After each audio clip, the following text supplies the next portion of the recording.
Assalamualaikum warahmatullahi wabarakatuh. Kembali lagi bersama saya Jordi, salah satu peserta Latsar CPNS tahun 2022 lingkup pemerintah Kabupaten Mamuju. Untuk pendengar setia kita, jadi kanal YouTube ini kita namakan kanal YouTube kita karena kita bersama-sama kita.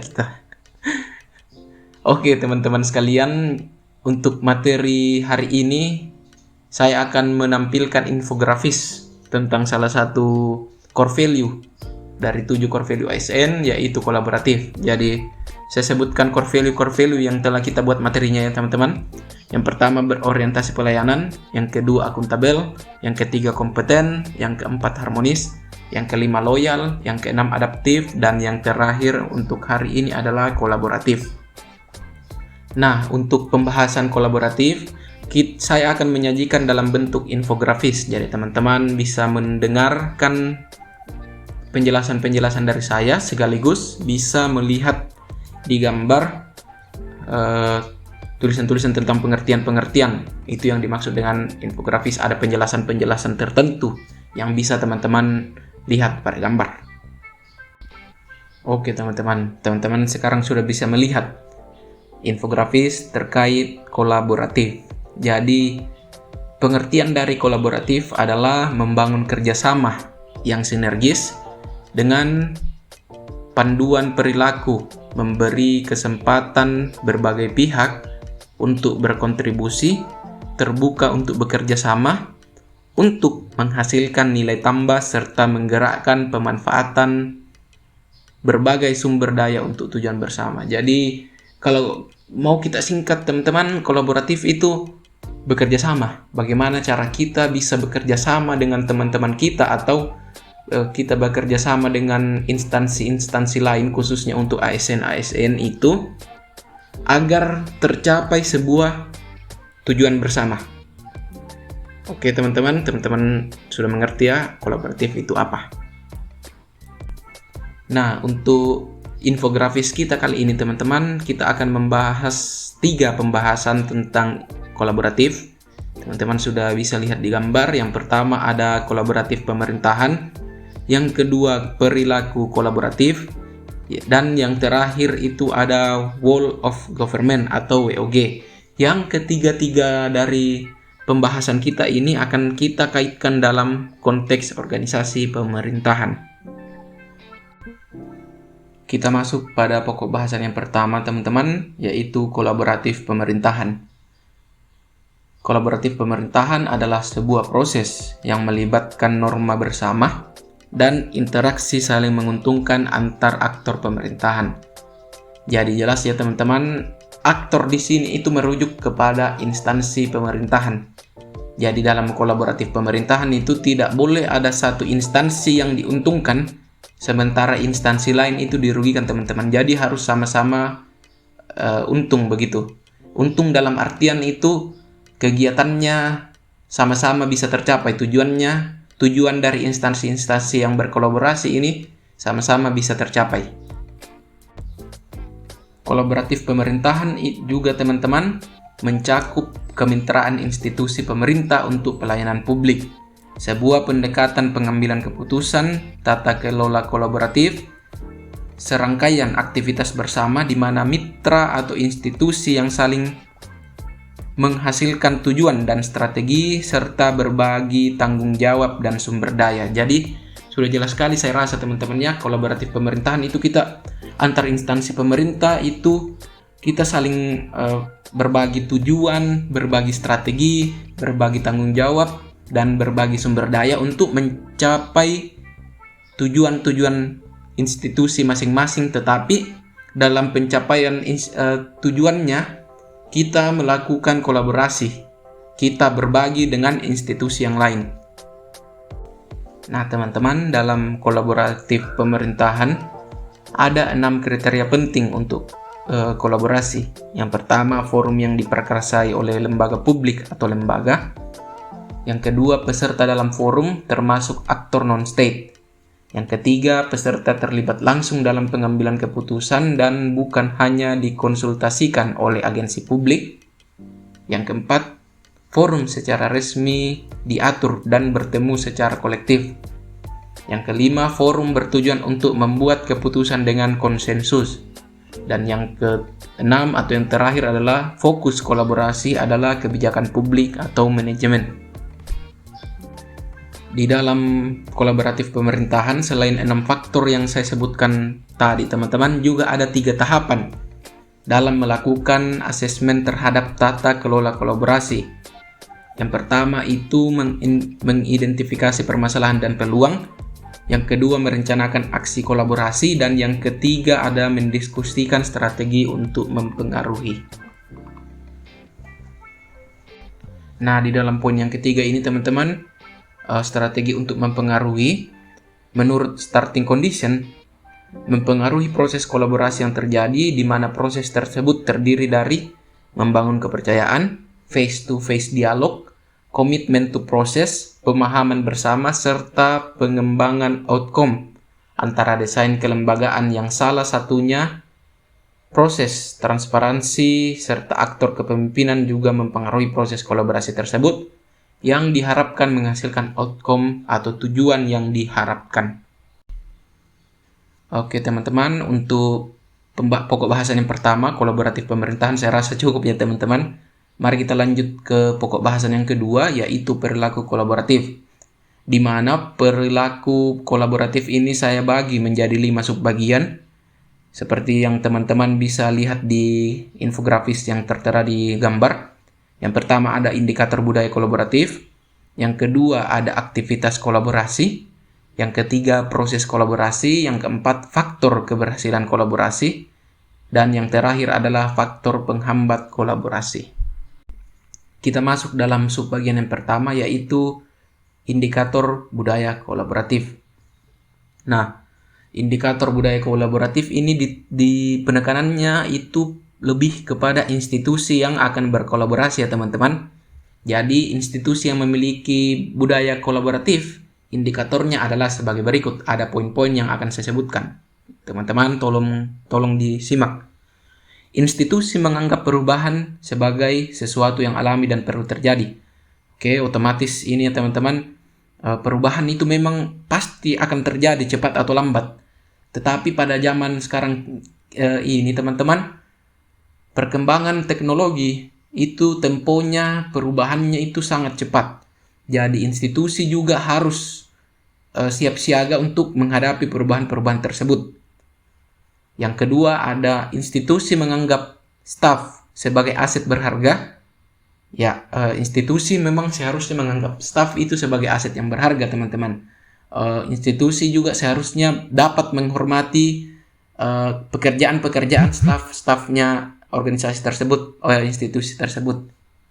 Yang ketiga, ada institusi memberikan perhatian yang adil bagi setiap staf yang mau mencoba dan mengambil resiko yang wajar dalam menyelesaikan tugas mereka. Nah, untuk poin yang ketiga ini, institusi itu harus bisa memberikan kesempatan kepada staf-stafnya untuk menyelesaikan pekerjaan agar lebih cepat. Jadi inovasi dari staf itu didukung oleh institusinya teman-teman dalam melakukan kolaborasi. Yang keempat, pendapat yang berbeda itu didorong, artinya disupport, didukung. Setiap kontribusi dan pendapat itu sangat-sangat dihargai dalam budaya kolaboratif ini. Yang kelima, masalah dalam institusi dibahas transparan untuk menghindari konflik. Nah, untuk dalam budaya kolaboratif itu teman-teman, beberapa instansi kan bergabung begitu. Maksudnya berkolaborasi, bekerja sama teman-teman. Nah, jika ada masalah, ada timbul masalah, itu harus dibicarakan secara transparan agar tidak menyinggung instansi yang lain. Begitu pokok bahasan dari poin yang kelima ini. Lanjut untuk poin yang keenam, itu kolaborasi dan kerjasama tim antar divisi itu didorong atau disupport. Otomatis institusi selalu memberikan dorongan atau support kepada kolaborasi dan kerjasama tim. Dan yang terakhir ada secara keseluruhan, setiap divisi memiliki kesadaran terhadap kualitas layanan yang diberikan. Lanjut pada subbagian yang kedua, yaitu aktivitas kolaborasi. aktivitas kolaborasi antar instansi. Yang pertama ada kerjasama informal. Nah, kerjasama informal ini teman-teman merupakan kerjasama yang tidak diatur, tapi dapat dilaksanakan dan dikembangkan antar personal untuk meningkatkan efisiensi kerja suatu instansi. Yang kedua ada perjanjian bantuan bersama. Jadi saya kasih contoh antar negara. Jadi kita Indonesia ini ada kerjasama luar negeri dengan pemerintah Jepang. Jadi kita saling memberikan bantuan jika ada salah satu negara yang mengalami bencana alam. Contoh kita kemarin untuk kita kemarin itu ada tsunami di Palu. Pemerintah Jepang itu langsung tanggap teman-teman, langsung datang memberikan bantuan. Nah, yang ketiga memberikan pelatihan. Memberikan pelatihan ini salah satu pihak, salah satu instansi, bisa jadi badan pelatihan dan pengembangan sumber daya manusia Provinsi Sulawesi Barat memberikan pelatihan kepada peserta Latsar CPNS tahun 2022 pemerintah Kabupaten Mamuju. Lalu yang keempat, maaf teman-teman, saya baru mandi hujan tadi jadi agak sedikit batuk-batuk. Yang keempat, menerima pelatihan. Nah, yang menerima pelatihan ini sama seperti memberikan pelatihan tadi, tapi kan tadi BP2 SDM Sulbar yang memberikan, lalu yang menerima itu pemerintah Kabupaten Mamuju. Yang kelima ada perencanaan bersama. Jadi kita bekerja sama merencanakan sesuatu untuk mencapai sebuah tujuan. Yang keenam menyediakan peralatan. Yang ketujuh menerima peralatan. Yang kedelapan memberikan bantuan teknis. Nah, contohnya saya kasih contoh di tempat saya sendiri. Jadi di subbagian kehutanan itu cuma saya stafnya teman-teman. Jadi misalnya saya minta ingin melakukan telaah teknis terhadap sebuah kebijakan kehutanan, otomatis saya akan meminta bantuan kepada Provinsi Sulawesi Barat, pemerintah Provinsi Sulawesi Barat dalam untuk memberikan bantuan-bantuan teknis. Yang ke-9 ada menerima bantuan teknis, yang 10 memberikan pengelolaan hibah, dan yang ke-11 menerima pengelolaan hibah. Nah, untuk pengelolaan hibah sendiri ini bisa sifatnya antar instansi. Ya, kemarin pemerintah Kabupaten Mamuju tahun 2019 itu menyerahkan beberapa pembangkit listrik di beberapa desa di Kabupaten Mamuju dihibahkan kepada pemerintah Provinsi Sulawesi Barat. Lanjut untuk subbagian yang ketiga ada proses kolaborasi. Jadi dalam proses kolaborasi ini ada 5 poinnya. Yang pertama trust building atau membangun kepercayaan dengan antar instansi. Jadi kita tidak mungkin akan berkolaborasi kalau kita tidak saling percaya. Yang kedua ada face to face dialog, melakukan negosiasi dengan baik dan bersungguh-sungguh. Jadi antar instansi melakukan pertemuan tatap muka, melakukan negosiasi apa-apa saja yang perlu dibicarakan. Yang ketiga komitmen terhadap proses, pengakuan saling ketergantungan, sharing ownership dalam proses, serta keterbukaan terkait keuntungan bersama. Jadi kembali saya tekankan, keterbukaan itu merupakan salah satu kunci teman-teman dari kolaboratif. Yang keempat, pemahaman bersama berkaitan dengan kejelasan misi, definisi bersama terkait permasalahan, serta mengidentifikasi nilai-nilai bersama. Dan yang terakhir ada mendapatkan outcome antara. Lanjut pada subbagian keempat, ada faktor keberhasilan kolaborasi. Faktor yang mempengaruhi keberhasilan dalam kolaborasi antar instansi pemerintah ada 5. Yang pertama kepercayaan, Yang kedua pembagian kekuasaan. Jadi antar instansi ini sudah menentukan di lingkup wilayah mana saja mereka punya kekuasaan dan lingkup wilayah mana saja mereka tidak punya. Yang ketiga gaya kepemimpinan, yang keempat strategi manajemen. Yang terakhir ada formalisasi pada pencapaian kolaborasi yang efektif antar entitas publik. Jika ada faktor yang dapat membuat kolaborasi berhasil, maka ada juga faktor-faktor yang bisa membuat kolaborasi gagal. Faktor yang dapat menghambat kolaborasi antar instansi pemerintah adalah ketidakjelasan batasan masalah karena perbedaan pemahaman dalam kesepahaman kolaborasi. Nah, ini dasar sekali ya teman-teman untuk faktor yang dapat menghambat kolaborasi itu karena satu instansi dengan instansi yang lain pemahamannya itu berbeda tentang suatu hal. Definisi awalnya berbeda sehingga pengambilan keputusannya sehingga manajemennya itu juga akan berbeda ke depannya. Jadi sangat penting dalam kolaborasi itu pemahaman dasar tentang definisi dalam kolaborasi. Yang kedua ada dasar hukum kolaborasi tidak jelas. Untuk perilaku kolaboratif sudah ada 5 subbagian yang telah kita bahas, masuk ke WOG atau Whole of Government.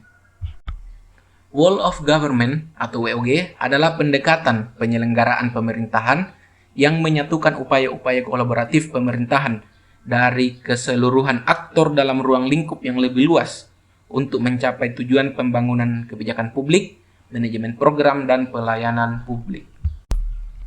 Nah, teman-teman, dalam Undang-Undang Nomor 30 Tahun 2014 tentang administrasi pemerintahan diatur juga mengenai bantuan kedinasan, yaitu kerjasama antar badan atau pejabat pemerintahan guna kelancaran pelayanan administrasi pemerintahan di suatu instansi pemerintah yang membutuhkan. Nah, contohnya teman-teman, saya kasih contoh, ada ASN atau PNS yang diperbantukan di contohnya BUMN, di KPU, di mana lagi teman-teman. Ya, intinya seperti itu, diperbantukan di lembaga-lembaga yang membutuhkan begitu teman-teman. Nah, dalam undang-undang tersebut, dalam Undang-Undang Nomor 30 Tahun 2014 tentang administrasi pemerintahan, ada beberapa syarat yang harus dipenuhi agar dapat memberikan bantuan kedinasan kepada badan atau pejabat pemerintahan. Yang pertama, keputusan atau tindakan tidak dapat dilaksanakan sendiri oleh badan atau pejabat pemerintahan yang meminta bantuan. Nah, seperti yang jelaskan tadi, misalnya KPU tidak dapat memutuskan atau bertindak tentang sebuah permasalahan, makanya mereka meminta bantuan. Yang kedua ada penyelenggaraan pemerintahan tidak dapat dilaksanakan sendiri oleh badan atau pejabat pemerintah karena kurangnya tenaga dan fasilitas yang dimiliki oleh badan tersebut. Nah, penyelenggaraan pelayanannya mereka itu misalnya tidak dapat dilakukan dikarenakan kurangnya fasilitas dan sumber daya manusia, SDM. Nah, makanya mereka minta ke instansi yang lain untuk dibantu. Yang ketiga ada dalam hal melaksanakan penyelenggaraan pemerintahan, badan atau pejabat pemerintahan tidak memiliki pengetahuan dan kemampuan untuk melaksanakannya sendiri. Nah, yang poin ketiga ini ada pada keterbatasan sumber daya manusianya teman-teman, khususnya di sumber daya manusia, di mana mungkin dalam satu masalah yang kompleks si badan ini atau instansi ini tidak mampu menyelesaikan dengan sumber daya manusia yang dimiliki karena memang kemungkinan bukan bidangnya atau baru pertama kali menemukan masalah tersebut, makanya mereka meminta bantuan kepada instansi lain. Yang keempat, apabila untuk menetapkan keputusan dan melakukan kegiatan pelayanan publik, badan atau pejabat pemerintah membutuhkan surat keterangan dan berbagai dokumen yang diperlukan dari badan dan atau pejabat pemerintah lainnya. Nah, untuk poin yang keempat ini, misalnya KPK dan BPK, mereka itu harus bisa saling membantu, saling berkolaborasi untuk melihat, mengecek adanya tindak pidana korupsi atau adanya penyelewengan dalam pengelolaan keuangan. Yang terakhir, poin kelima, jika penyelenggaraan pemerintah hanya dapat dilaksanakan dengan biaya, peralatan dan fasilitas yang besar dan tidak mampu ditanggung sendiri oleh badan atau pejabat pemerintahan tersebut. Nah, ini juga menjadi sebuah polemik di beberapa instansi karena tanggung jawab yang diemban itu besar teman-teman, tapi ternyata dana yang diberikan itu sedikit, jadi mereka bisa meminta bantuan ke instansi yang lain. Nah, jika ada syarat-syarat sebuah instansi dapat memberikan bantuan, maka ada juga syarat-syarat sebuah instansi tidak dapat atau bisa menolak pemberian bantuan. Yang pertama, mempengaruhi kinerja badan atau pejabat pemerintahan pemberi bantuan. Jadi misalnya pemerintah Kabupaten Mamuju meminta bantuan teknis kehutanan kepada pemerintah Sulawesi Barat. Tetapi ternyata pemerintah Sulawesi Barat ini kinerjanya terganggu jika memberikan bantuan kepada pemerintah Kabupaten Mamuju. Maka pemerintah Provinsi Sulawesi Barat bisa menolak. Yang kedua, surat keterangan dan dokumen yang diperlukan sesuai dengan ketentuan peraturan perundang-undangan bersifat rahasia. Ya, untuk yang kedua ini, untuk dokumen-dokumen rahasia itu teman-teman agak susah. Ada proses-proses tertentu sehingga dapat memberikan dokumen rahasia kepada instansi yang meminta. Yang ketiga, ada ketentuan peraturan perundang-undangan tidak memperbolehkan pemberian bantuan. Ya, yang poin ketiga ini tergantung lagi dengan tugas pokok dan fungsi instansi tersebut dari undang-undang. Jika perundang-undangannya tidak memperbolehkan bahwa instansi tersebut memberikan bantuan, maka tidak akan bisa memberikan bantuan. Lanjut untuk pembahasan WOG. WOG juga dikenal sebagai pendekatan interagensi, yaitu pendekatan yang melibatkan sejumlah kelembagaan yang terkait dengan urusan-urusan yang relevan. Kenapa WOG ini penting, teman-teman? Karena adanya faktor-faktor eksternal seperti dorongan publik dalam mewujudkan integrasi kebijakan, program pembangunan dan pelayanan agar dapat tercipta penyelenggaraan pemerintahan yang lebih baik. Saya kasih contoh, di Kabupaten Mamuju sendiri itu ada bilang dinas PTSP. Jadi di PTSP ini segala perizinan kita bisa urus di PTSP, perizinan apapun, teman-teman. Jadi mempermudah masyarakat mengurus perizinan dalam satu pintu. Itu salah satu kenapa WOG sangat penting. Yang kedua, faktor-faktor internal dengan adanya fenomena ketimpangan kapasitas sektoral sebagai akibat dari adanya nuansa kompetensi antar sektor dalam pembangunan.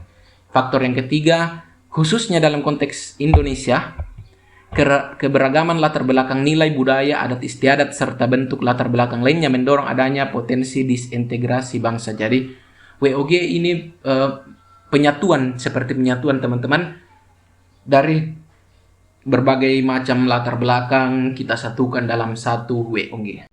Faktor selanjutnya kenapa WOG itu penting adalah soloisasi, prinsip single purpose organization dengan banyak spesialisasi serta peran dan fungsi non-overlapping yang mendorong fragmentasi, kewenangan terpusat di sektor, dan kurangnya kerjasama dan koordinasi yang menyebabkan efektivitas dan efisiensi menurun. Lalu devolusi struktural, desentralisasi, penyerahan kewenangan dari pusat ke daerah yang berlebihan. Dan yang terakhir ada persepsi mengenai dunia yang semakin tidak aman dan berbahaya, isu terorisme, radikalisme, perubahan iklim, dan lain-lain. Nah, teman-teman kan bisa lihat di gambar, di infografis yang tertera di gambar. Dalam pembahasan WOG, kita sudah membahas pentingnya WOG. Kita masuk dalam subbagian yang kedua, yaitu manfaat WOG. Manfaat WOG ada efisiensi, sharing informasi, lingkungan kerja baru, daya saing, akuntabilitas, dan koherensi kebijakan. WOG juga memiliki manfaat untuk menekan biaya, menekan pemborosan, menghilangkan duplikasi pekerjaan, menghilangkan inkonsistensi kebijakan, dan menekan waktu penyelesaian layanan tertentu. Lanjut pada keuntungan WOG. WOG memiliki 4 keuntungan. Yang pertama, outcome focus. Berfokus pada outcome yang tidak dapat dicapai oleh kementerian atau lembaga sektoral secara masing-masing. Jadi, WOG ini bertujuan untuk bekerja sama, berkolaborasi untuk mencapai sebuah tujuan yang tidak bisa dicapai oleh kementerian atau lembaga atau instansi pemerintah jika mereka melakukan kegiatan tersebut secara sendiri-sendiri. Yang kedua ada boundary spanning. Implementasi kebijakan tidak hanya melibatkan satu instansi tetapi lintas instansi. Jadi kebijakan-kebijakannya seperti kemarin ada SKB, surat keputusan bersama menteri. Jadi begitu contoh WOG. Yang ketiga, enabling. WOG membuat pemerintah lebih mampu menangani tantangan kebijakan yang kompleks. Jadi dengan adanya kolaborasi di antara instansi-instansi pemerintah, tantangan-tantangan kebijakan yang kompleks itu dapat diatasi dengan bisa dikatakan dengan optimal. Dan yang terakhir untuk keuntungan WOG ada strengthening prevention. WOG mendorong pencegahan terhadap masalah yang mungkin berkembang lebih jauh. Lanjut pada pembahasan yang selanjutnya, yaitu bentuk WOG. WOG ada 4 bentuknya. Yang pertama, integrating service delivery, yaitu proses penyatuan pemberian layanan kepada publik. Yang kedua, koordinasi dan kolaborasi, pemerintah horizontal yang berkoordinasi atau berkolaborasi dalam mencapai tujuan bersama. Yang ketiga, integrating and rebalancing government, kontrol publik dan otonomi administrasi seperti di Kerajaan Inggris. Yang keempat dari bentuk WOG adalah culture change, konsep-konsep social glue atau perekat dan budaya organisasi. Kita masuk dalam praktek WOG juga ada 4, yaitu penguatan koordinasi antar lembaga, mengurangi jumlah lembaga yang ada sampai mendekati jumlah yang ideal untuk sebuah koordinasi. Dengan jumlah lembaga yang rasional, maka koordinasi dapat dilakukan lebih mudah. Yang kedua, membentuk lembaga koordinasi khusus, pembentukan lembaga terpisah dan parlemen yang bertugas dalam mengkoordinasikan sektor atau kementerian adalah salah satu cara melakukan WOG. Yang ketiga ada membentuk gugus tugas. Gugus tugas merupakan bentuk pelembagaan koordinasi yang dilakukan di luar struktur formal yang sifatnya tidak permanen. Yang keempat ada koalisi sosial. Koalisi sosial merupakan bentuk informal dari penyatuan koordinasi antar sektor atau lembaga, tanpa perlu membentuk kelembagaan khusus dalam koordinasi tersebut. Dalam praktik WOG pasti ada tantangan-tantangan yang muncul. Kita masuk pada poin yang ke-6, yaitu tantangan praktik WOG. Ada 3, yaitu kapasitas SDM dan institusi. Kapasitas SDM dan institusi-institusi yang terlibat dalam WOG tidaklah sama. Perbedaan kapasitas ini bisa menjadi kendala serius ketika pendekatan WOG. Misalnya mendorong terjadinya merger atau akuisisi kelembagaan, di mana penggabungan SDM dengan kualifikasi yang berbeda. Yang kedua, nilai dan budaya organisasi. Seperti halnya kapasitas SDM dan institusi, nilai dan budaya organisasi pun menjadi kendala manakala terjadi upaya kolaborasi sampai dengan penyatuan kelembagaan. Yang terakhir ada kepemimpinan. Kepemimpinan menjadi salah satu kunci penting dalam pelaksanaan WOG. Kepemimpinan yang dibutuhkan adalah kepemimpinan yang mampu mengakomodasi perubahan nilai dan budaya organisasi serta meramu SDM yang tersedia guna mencapai tujuan yang diharapkan. WOG untuk poin nomor 7 ada WOG berdasarkan jenis dan pola. Kita akan bahas dulu yang jenis. WOG berdasarkan jenis. Yang pertama, pelayanan yang bersifat administratif. Pelayanan publik yang menghasilkan berbagai produk dokumen resmi yang dibutuhkan warga masyarakat. Yang kedua, pelayanan jasa. Pelayanan yang menghasilkan berbagai bentuk jasa yang dibutuhkan warga masyarakat seperti pendidikan, kesehatan, ketenagakerjaan, perhubungan, dan lain-lain. Yang ketiga, pelayanan barang. Masyarakat yang menghasilkan jenis barang yang dibutuhkan warga masyarakat.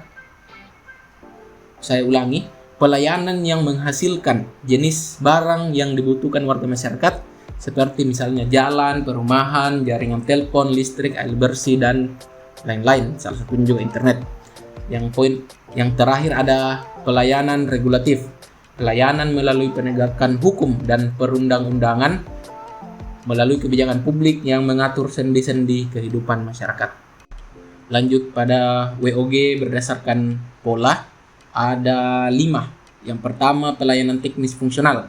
Suatu pola pelayanan publik yang diberikan oleh suatu instansi pemerintah sesuai dengan bidang tugas, fungsi, dan kewenangannya.